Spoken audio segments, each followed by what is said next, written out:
I got started in the industry in a weird roundabout way. I do several different things because I'm known as like a writer or a presenter, or so I produce things. So I got in two different ways. This is a bit weird. I was writing video games reviews for games magazines in the 90s, and I did a feature. Which was prank calls to sort of helplines for games. That led to me getting a radio job, doing a technology show on Radio 1. They then made a sort of a TV spin-off for that, for a cable show. And they got me to host it. So that was a weird way that I got in. I got in via having a specialist subject. That was one way I got in.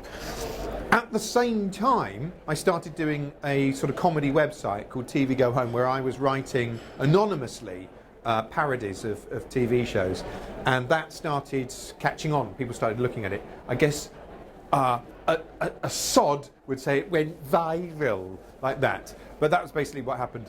And I started getting offers of work, writing work, through that. So that was two different things I did. I've been influenced by lots of things. I mean, I used to watch... When I was a kid, I used to sort of almost be forced to watch things like Monty Python, which they were repeating then, and I loved things like the Kenny Everett Show when I was really young, and the young ones, things that broke the fourth wall, comedies, sort of anarchic feeling comedies that were aware they were television programs, if you see what I mean. I always really loved things like that. In terms of films, I always really liked dystopian sort of... When I was a teenager, I loved things like RoboCop. And so anything that painted a depressing, blackly comic vision of the future I liked, which is probably why I ended up doing Black Mirror, actually, because that was basically what that was. In terms of video games, God, all of them. I mean, there's loads. I love video games. I don't think there'll ever be a film or TV show that's as taxing as something like Portal, which is a really interesting game, and it entertains a part of your head that no other medium can, and I think that's an interesting way that video games could be going. So yeah, all sorts of things. Favourite films would be things like Harold and Maude. God, what else? The Python films I think are great. There's loads. Escape from Alcatraz I really like for some reason. I'm trying to think what else. Tons of it. Boogie Nights I think is one of my favourite films. I quite like epic ensemble dramas, even if I can't pronounce them properly. Yeah, that'd be my answer.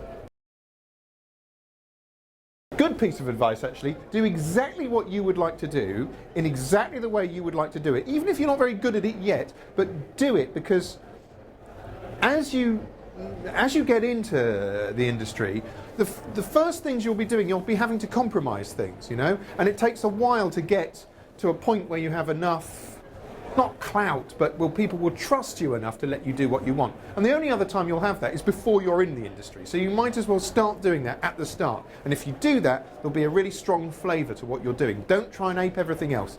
It's fun. You will be heavily influenced by things you like. Of course, when I was first doing things, I was basically rehashing the style of things that I'd read in Viz and the Python books and things like that. But if there's a strong flavour to what you're doing, even if it's amateurly done, it will impact. It will impact. God, I sound like a prat. It will impact on someone. It will have great bloody impact. Another piece of advice I'd give is never think it's too late. I didn't start my first TV writing job because I was 28, 29, something like that. And I spent most of my 20s being very bitter and lying on sofas, going, "I could have done that. I could have done better than that." Luckily, the internet wasn't really a going concern. Otherwise, I'd have been saying that online. "Oh, I could have done that." When people ask me how can I become a presenter, I always say to them, get a skill or a specialist subject, because actually, when you look at presenters these days, they tend to be chefs, historians, I don't know, brass rubbers, anything like that tends to be a good in, is to have an actual interest in a subject you can actually talk about rather than just being a bleating little pin. And in terms of writing and things like that, I think it's always good if you've done something that you can show to people.